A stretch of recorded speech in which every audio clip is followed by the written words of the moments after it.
Hello everyone, welcome to my YouTube channel. My name is Shweta and currently I am second year BSc Nursing student at GMC Orai. इस video में हम लोग बात करने वाले हैं कि आप PSC नर्सिंग की प्रिपरेशन कैसे कर सकते हैं. ये वीडियो है बेसिकली यूपी के लिए, यूपी सीनेट उसकी प्रिपरेशन आप कैसे कर सकते हैं. तो इस वीडियो में हम वही बात करेंगे कि आपको बुक्स कौन सी फॉलो करनी है, यूट्यूब से कैसे पढ़ना है, कैसे अपने टाइम को यूटिलाइज करना है. आप में से काफ़ी सारे स्टूडेंट्स होंगे जो अभी-अभी 12th पास किए होंगे या फिर काफ़ी स्टूडेंट्स ऐसे होंगे जो अभी-अभी 12th में एंटर किए होंगे. अ, कुछ लोग ऐसे भी होंगे जिन्होंने अभी लास्ट टाइम एग्ज़ाम दिया था, लेकिन उनका सिलेक्शन नहीं हुआ. नो मैटर रीज़न क्या था, किस वजह से सिलेक्शन नहीं हुआ. तो इस वीडियो में हम वही बात करेंगे कि आपको कैसे पढ़ाई करनी है, कौन-सी बुक्स को फ़ॉलो करना है, यूट्यूब से कैसे पढ़ना है और अपने टाइम को कैसे मैनेज करना है, ठीक है? सारी बातों पे डिस्कस करेंगे, तो चलिए वीडियो शुरू करते हैं. फर्स्ट ऑफ ऑल अगर आप कोई भी एंट्रेंस एग्ज़ाम दे रहे हो, तो उसमें सबसे इम्पोर्टेंट होता है कि आपको उसका पेपर पैटर्न पता होना चाहिए. तो इस वीडियो में मैं पहले एक बार पेपर के बारे में एक्सप्लेन कर दे रही हूँ, देन हम बात करेंगे कि आपको प्रिपरेशन कैसे करनी है. देखो यूपी का जो सीनेट एंट्रेंस एग्ज़ाम होता है, उसके फॉर्म आपके निकलते हैं अप्रैल या मई में और आपका पेपर होता है जून में, जिसके बाद आपका जुलाई के समथिंग रिजल्ट आ जाता है एंड काउंसलिंग वगैरह शुरू हो जाती है और उसके बाद 1 अगस्त से आपकी क्लासेस स्टार्ट हो जाती हैं. तो ये तो था कि पेपर फॉर्म की टाइमिंग कि आपका एंट्रेंस एग्जाम कब होता है. दूसरी बात, एंट्रेंस एग्जाम जो होता है तो उसका पेपर पैटर्न क्या होता है. तो इसमें आपका जो पेपर होता है वो 200 मार्क्स का होता है, जिसमें आपके सब्जेक्ट्स होते हैं physics, chemistry, biology, nursing aptitude और physics, chemistry, biology, nursing aptitude और इंग्लिश. ये 5 सब्जेक्ट होते हैं. आपके पाँचों सब्जेक्ट्स जो हैं वो 40-40 मार्क्स के आते हैं, जिनमें से पेपर में कोई भी नेगेटिव मार्किंग नहीं है और ऐसा नहीं है कि कोई भी सब्जेक्ट ज़्यादा मार्क्स गेन मतलब ज़्यादा वेटेज कवर कर रहा है. सारे ही सब्जेक्ट्स इक्वल मार्क्स के आते हैं और आपकी कोई भी नेगेटिव मार्किंग नहीं होती है. आपको पेपर में टाइमिंग मिलती है 3 हावर्स एंड 20 मिनट्स कुछ मिलता है.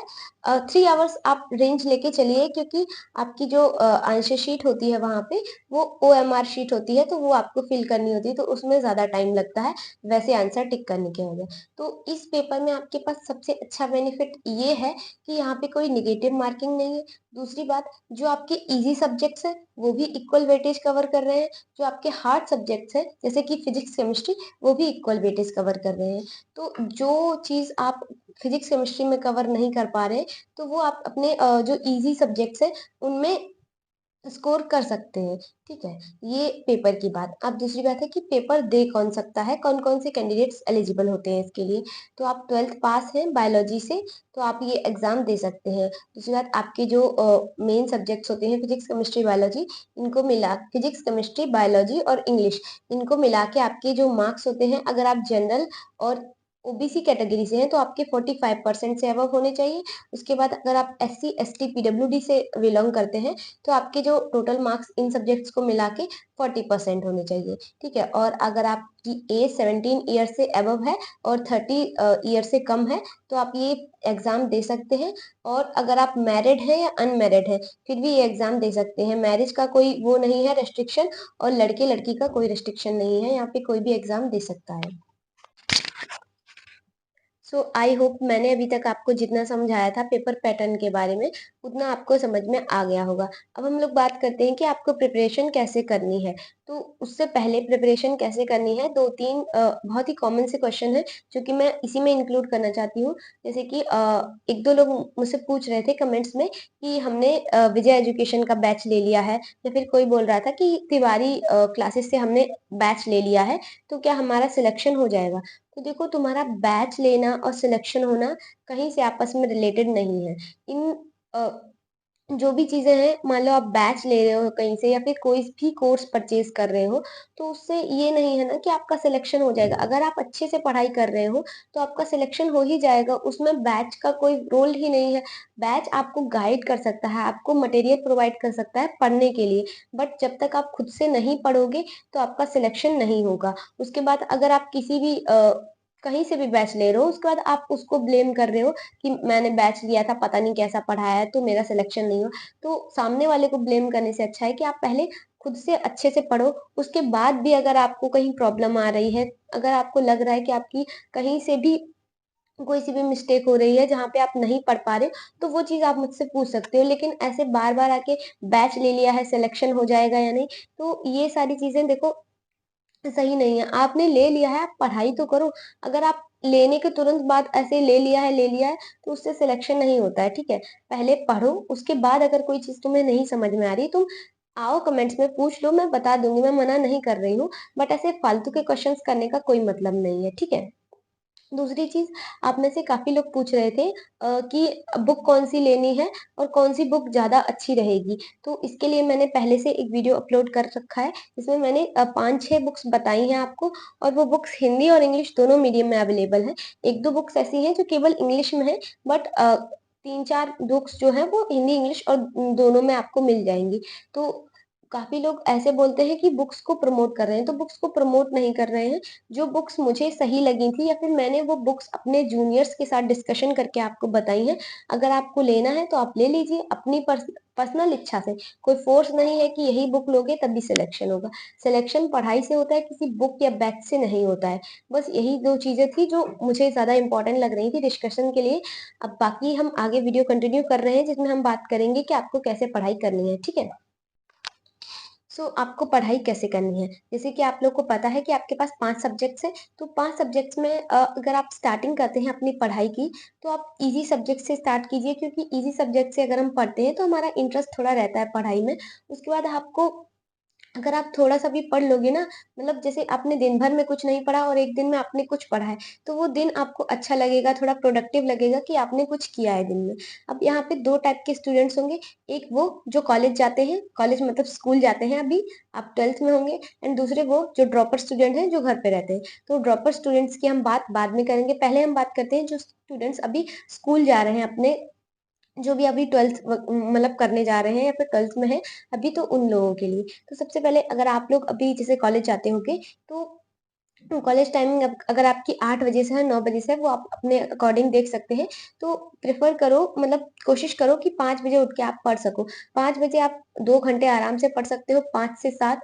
तो उस टाइम में मतलब मैं सजेस्ट करूँगी कि आप लोग बायोलॉजी से स्टार्ट करो, क्योंकि बायोलॉजी एक ईज़ी सब्जेक्ट्स है और मोस्टली स्टूडेंट्स को पसंद ही आती है बायोलॉजी। अगर आप बायोलॉजी स्ट्रीम से हो, तो आपको बायोलॉजी पसंद ही होगी। तो आप उस टाइम पे जो सुबह का टाइम होता है, आप बायोलॉजी से स्टार्ट कर सकते हो, क्योंकि बायोलॉजी ईज़ी सब्जेक्ट्स है और आपको ईज़िली समझ में भी आ जाएगा। तो अगर आप सुबह से कुछ ऐसा पढ़ोगे जो आपको समझ में आ रहा है, तो आपका इंटरेस्ट जागेगा पढ़ाई में, ठीक है? तो आप सुबह-सुबह बायोलॉजी पढ़ सकते हो। कोई ईज़ी सा ही चैप्टर उठा लो, स्टार्टिंग आप ईज़ी चैप्टर से करो, उसके बाद आप अपने डे के अकॉर्डिंग आप शिफ्ट कर सकते हो, या फिर आप एक वो टाइम फिक्स कर सकते हो कि मतलब इस टाइम में मुझे ज़्यादा इंटरेस्ट नहीं आ रहा, तो आप ईज़ी सब्जेक्ट पढ़ लो।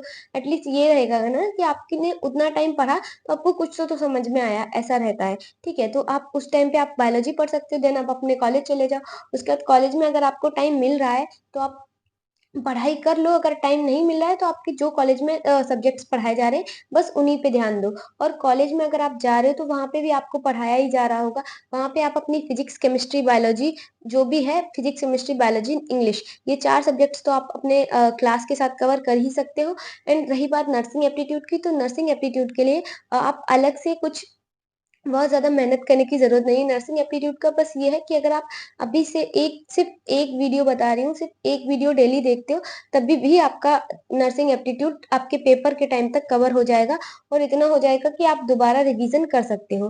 तो नर्सिंग एप्टीट्यूड पे आपको बहुत ज़्यादा मेहनत करने की ज़रूरत नहीं है। जो नर्सिंग एप्टीट्यूड पे आप मेहनत करना चाहते हो, वो टाइम आप अपने टफ़ सब्जेक्ट्स को दे सकते हो, जैसे कि फिज़िक्स, केमिस्ट्री। देन आपका मतलब कॉलेज की बात करती हूँ, तो जैसे आपका कॉलेज जो है वो आपका 3 बजे खत्म हो जाता होगा। मोस्टली स्टूडेंट्स का 3 बजे कॉलेज खत्म हो जाता है।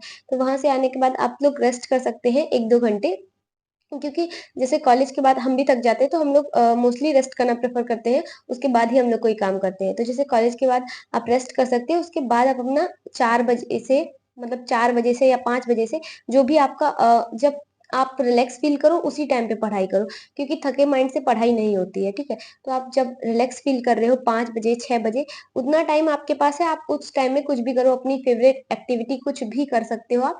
तो उसके बाद आप 6 बजे से पढ़ाई स्टार्ट कर सकते हो। 6 बजे से आप 2 घंटे पढ़ लो, देन उस 2 घंटे में आप केमिस्ट्री या फिजिक्स ऐसे सब्जेक्ट पढ़ सकते हो, क्योंकि आप कॉलेज से आने के बाद आपने काफ़ी रिलैक्स कर लिया, तो उस टाइम पे माइंड आपका काफ़ी फ्रेश रहता है। तो आप 6 से 8 के बीच में जैसे फिजिक्स पढ़ सकते हो या फिर केमिस्ट्री पढ़ सकते हो। वो केमिस्ट्री या फिजिक्स अगर आपको टेक्स्ट बुक से समझ में आ रहा है, तो आप लोग टेक्स्ट बुक प्रेफ़र करो, अगर नहीं समझ में आ रहा है, तो आप लोग यूट्यूब की हेल्प ले सकते हो। और अगर आपने कोई बैच ले रखा है, तो फिर तो आपकी क्लासेस उसके अकॉर्डिंग चलती होंगी, तो आप अपने हिसाब से आप प्रेफ़र कर सकते हो, जो चीज़ आपको ज़्यादा अच्छी लग रही है। फिजिक्स समझ में आ रहा है तो आप फिजिक्स पढ़ सकते हो, केमिस्ट्री समझ में आ रहा है तो केमिस्ट्री पढ़ सकते हो उस टाइम पे। देन आप अपना जो भी आपका खाना-पीना है वो ख़त्म करके मतलब आप 9 बजे से दोबारा पढ़ाई कर सकते हो, और उस टाइम में आप फिजिक्स जो भी आपने अपनी सुबह से लेके शाम तक अभी पढ़ा है, वो बस रिवाइज़ करना है, उसके अलावा कुछ नहीं पढ़ना है, ठीक है? उसके बाद आप 9 बजे से आप 11 बजे तक रिवाइज़ कर लो सारा चीज़ें जो सुबह आपने बायोलॉजी पढ़ी थी। उसके बाद आपने जो 2 घंटे या फिर 2 घंटे आपने केमिस्ट्री पढ़ी है और उसके बाद जो पढ़ा है, बस वो रिवाइज़ कर लो और जो कॉलेज में पढ़ाया गया है वो रिवाइज़ कर लो। उतना कर लो, उसके बाद आप सो जाओ, उसके बाद आपको कुछ नहीं करना। अगर आप डेली-डेली इतना ही पढ़ेंगे ना, केवल बायोलॉजी पढ़ ली जैसे सुबह आपने और एक दिन आपने केमिस्ट्री पढ़ ली है, तो फिर एक दिन आप फिजिक्स पढ़ सकते हो, एंड कॉलेज टाइमिंग में आपको जो पढ़ाया जा रहा है वो भी आपको रिवाइज़ करना है, क्योंकि रिवाइज़ करते रहोगे साथ में तो आपको उतनी प्रॉब्लम नहीं होगी। और रही बात इंग्लिश की, तो इंग्लिश आप अभी इस टाइम पे आप नर्सिंग सॉरी, मैं कह रही नर्सिंग एप्टीट्यूड, जो आपकी वोकैब्युलरी है उस पे ज़्यादा फ़ोकस कीजिए, क्योंकि जो आपकी ग्रामर में और भी चीज़ें हैं, वो चीज़ें आप बाद में अगर आप कवर करेंगे तो वो हो जाएँगी कवर अप। बट जो वोकैब्युलरी होती है वो एकदम से याद नहीं होती है, तो उसको आपको डेली-डेली थोड़ा-थोड़ा याद करना है, बहुत ज़्यादा आपको याद नहीं करनी है। जैसे आप 5-5 या 10-10 एंटोनिम्स, सिनोनिम्स ऐसे करके आप याद कर सकते हो। वो आप अपने अकॉर्डिंग देख लो कि आपकी एफिशिएंसी कितनी है और आप कितना पढ़ सकते हो 1 दिन में, ठीक है? और ये जो मैंने सुबह वाला टाइमिंग बताया है, काफ़ी लोगों को सुबह उठ के पढ़ना पसंद नहीं होगा, काफ़ी लोग शाम में पढ़ना प्रेफ़र करते हैं, तो आप लोग अपने अकॉर्डिंग शिफ्ट कर सकते हो। मैं ऐसा नहीं बोल रही हूँ, जो मैंने बताया है बस वही करो, क्योंकि मैं अपने अकॉर्डिंग बता रही हूँ, ठीक है? आपका टाइमिंग हो सकता है अलग हो, तो आप अपने अकॉर्डिंग शिफ्ट कर सकते हो, बट मैं बस टाइम को मैनेज कैसे करना है वो बता रही हूँ, ठीक है? तो ये बात हो गई एक कॉलेज स्टूडेंट की, अब मैं बात कर रही हूँ ड्रॉपर स्टूडेंट की। तो अगर आप एक ड्रॉपर स्टूडेंट हैं, तो आपके पास टाइम तो होगा ही, ठीक है? तो अगर आप एक ड्रॉपर स्टूडेंट हैं, तो आप अपना जो डे होता है, मतलब पढ़ाई के लिए बता रही हूँ, वैसे तो आप एक ड्रॉपर हैं, तो आप 6 या 7 बजे उठ ही जाते होंगे, मैक्सिमम लोग 6 से 7 बजे उठ जाते हैं। उसके बाद आपको अपनी जो भी एक्टिविटी करनी है, आप कर सकते हैं, एंड देन आप 9 बजे से अपनी पढ़ाई स्टार्ट कर सकते हैं। 9 बजे से आप 11 बजे तक, मतलब ऐसे आप 2-2 घंटे के स्लॉट बना सकते हैं, जिसमें आप बीच में अपना कुछ भी ब्रेक रख सकते हैं, मतलब फ़ोन चला सकते हैं, खाना-पीना जो भी आपको करना है वो आप कर सकते हैं। बट आप मतलब जो आपका कम से कम पढ़ाई का आवर है वो आप 2 घंटे रख सकते हैं, ठीक है? तो आप जैसे 9 से 11 पढ़ाई कर लिए, उसके बाद 9 से 11 में आप अपना जो फ़ेवरेट सब्जेक्ट है, जैसे मेरा बायोलॉजी है फ़ेवरेट सब्जेक्ट, तो आप अपना फ़िज़िक्स, केमिस्ट्री आपका जो भी फ़ेवरेट सब्जेक्ट है, उससे स्टार्टिंग कीजिए। मैं फ़ेवरेट सब्जेक्ट से स्टार्टिंग इसलिए बता रही हूँ, क्योंकि अगर आप फ़ेवरेट सब्जेक्ट से स्टार्ट करते हो तो एक बार इंटरेस्ट जाग जाता है पढ़ाई में, तो फिर अच्छा लगता है, ठीक है? तो इसलिए मैं बोल रही हूँ आप अपना फ़ेवरेट सब्जेक्ट लेके आप पढ़ना स्टार्ट कर सकते हो। देन आप 2 घंटे का ब्रेक ले सकते हो, और उसमें भी आप जो सॉरी 2 घंटे का ब्रेक बोल दिया, 2 घंटे के बाद ब्रेक ले सकते हो, और आप जो भी पढ़ रहे हो ना, मतलब अगर आपको टेक्स्ट बुक से पढ़ना ज़्यादा अच्छा लगता है तो आप टेक्स्ट बुक से पढ़ सकते हो। यूट्यूब से अगर आपको पढ़ना है तो आप यूट्यूब से पढ़ सकते हो। उसके साथ-साथ यूट्यूब में पढ़ाई का किया है कि आपको जो भी आप पढ़ रहे हो ना, साथ में रनिंग नोट्स ज़रूर बनाना, क्योंकि वो बाद में बहुत काम देते हैं। आप ज़रूरी नहीं है जैसा टीचर छाप रहा है ना उसमें, स्लाइड्स में आप वैसा छापो, वो ज़रूरी नहीं है। बट आप जो है टीचर जो बता रहा है उसको मतलब अपनी गंदी-संदी जैसी भी हैंडराइटिंग में लिखना है, लिख लो उस टाइम पे, क्योंकि लिखना मोर इम्पोर्टेंट है। क्योंकि अगर आप लिख रहे हो ना तो वो चीज़ें आपको याद रहती हैं। सुनने से उतना याद नहीं होता है हमें, जितना हम हाथ से प्रैक्टिस करके लिखते हैं, वो याद होता है। तो आप वो कर सकते हो। उसके बाद आपको अगर ब्रेक लेना है, आप 1.5 घंटे का ब्रेक ले सकते हो। 1.5 घंटे का ब्रेक मैक्सिमम है, उससे ज़्यादा ब्रेक मत लेना, क्योंकि ड्रॉपर स्टूडेंट हो तो घर पे रहते होगे, आई नो टाइम ज़्यादा वेस्ट होता होगा। उसके बाद आप अपना 9 से 11 आपने पढ़ाई कर ली, देन आप 12:30 बजे से या फिर 12 बजे से आप बैठ सकते हो पढ़ने के लिए। उसके बाद आप पढ़ाई करो 2 घंटे, उसके बाद 2 घंटे आपने जो भी सुबह सब्जेक्ट पढ़ा था उसको स्विच कर दो, क्योंकि स्विच करने से क्या होता है कि आप वही एक सब्जेक्ट पढ़ते-पढ़ते बोर हो जाते होगे, तो आप स्विच कर सकते हो सब्जेक्ट। उसके बाद आपने जो भी सब्जेक्ट पढ़ा है, उसके सुबह जो पढ़ा है और अभी जो पढ़ा है, उसके बाद आप एक ब्रेक ले लो। एक ब्रेक लेने के बाद आप जब मतलब थर्ड टाइम आप जब पढ़ने बैठोगे ना, तो आपने सुबह जो 2 सब्जेक्ट पढ़े हैं, बस उनके आपको एमसीक्यू लगाने हैं और क्वेश्चन प्रैक्टिस करनी है, ठीक है? एमसीक्यू और क्वेश्चन प्रैक्टिस, इससे ज़्यादा आपको कुछ नहीं करना है। देन आप जब रात के टाइम जब आप पढ़ने बैठोगे ना, तो रात के टाइम पे आपको क्या करना है, अब आपको सुबह वाला सब्जेक्ट भी नहीं पढ़ना और आपको रिवीजन भी नहीं करना। अब आपको एक नया सब्जेक्ट पढ़ना है, जैसे कि आपने मान लीजिए सुबह में बायोलॉजी और फिजिक्स पढ़ा था, उसके बाद अब आप रात को केमिस्ट्री पढ़ सकते हैं, ठीक है। केमिस्ट्री का आप अच्छे से एक लेक्चर ले सकते हैं, क्योंकि आपके पास उतना टाइम रहेगा, ठीक है। तो आप वो पढ़ सकते हैं, उसके बाद आप उसकी प्रैक्टिस कर सकते हैं, देन आप सो जाइए। उसके बाद अगर आपके पास अभी भी टाइम बच रहा है, आपको लग रहा है कि आप पढ़ सकते हो, तब आप क्या कर सकते हो कि आप इंग्लिश पढ़ लो, क्योंकि इंग्लिश आपको साथ के साथ ही कवर करनी पड़ेगी। आपका 12th का तो हो गया, तो अभी आप इंग्लिश पढ़ सकते हो, ठीक है। इंग्लिश में मैं आपको भी यही बोलूंगी कि आप स्टार्टिंग आपकी वोकैबुलरी से करो, क्योंकि वोकैबुलरी जो होती है वो आपको देर से याद होती है, एकदम से याद नहीं होती है। तो वोकैबुलरी याद करो, और जो ग्रामर है आप उसके एमसीक्यू लगा सकते हो। एमसीक्यू करने के लिए आपको, अगर आपके पास बुक है, ओके, अगर नहीं है तो आप यूट्यूब से पढ़ लो। यूट्यूब पे बहुत सारे ऐसे चैनल हैं जो आपको बस एमसीक्यू प्रैक्टिस करवाते हैं, तो आप वहां से एमसीक्यू प्रैक्टिस करते हो। और डेली ड्रॉपर हो या कॉलेज स्टूडेंट हो, एक वीडियो नर्सिंग एप्टीट्यूड का आपको जरूर देखना है। और वो वीडियो मतलब ऐसा वीडियो होना चाहिए जिसमें मिनिमम 10 क्वेश्चन हो। 10 क्वेश्चन से कम आपको लगाने ही नहीं है नर्सिंग एप्टीट्यूड के, ठीक है। तो यही आई थिंक मेरे हिसाब से इतना बहुत है। अगर आप इतना भी कर रहे हो ना डेली, तो अभी बहुत टाइम है। जब तक आपका मई आएगा ना, मई अप्रैल, तब तक आपका सिलेबस खत्म भी हो जाएगा, और नहीं मैक्सिमम लोग इस टेक्निक से रिवीजन भी कर लेंगे उस टाइम तक। जो ड्रॉपर स्टूडेंट्स हैं उनका तो 100% खत्म ही हो जाएगा। और अगर आप कॉलेज स्टूडेंट हो तो कॉलेज वाले भी आपको अपनी तरफ से करवाएंगे, क्योंकि आपके बोर्ड्स आ रहे होंगे। तो इस वजह से मैंने ये टाइम टेबल आपको, मतलब ये मैंने आपको बताया है अपने अकॉर्डिंग। आप अपने अकॉर्डिंग उसमें चेंजमेंट कर सकते हो अगर आप चाहो तो। अदरवाइज मेरे हिसाब से जो मैंने टाइम फिक्स करके दिया है आपको, वो भी काफी सही है, ठीक है। तो इतना मैंने आपको इस वीडियो में बताया है। अगर इसके बाद भी आपको लग रहा है कि कोई चीज मुझसे छूट रही है, तो आप लोग कमेंट कर देना, मैं जरूर रिप्लाई दूंगी। और कमेंट वही करना जो चीज आपको सच में समझ में नहीं आ रही है ये वीडियो देखने के बाद।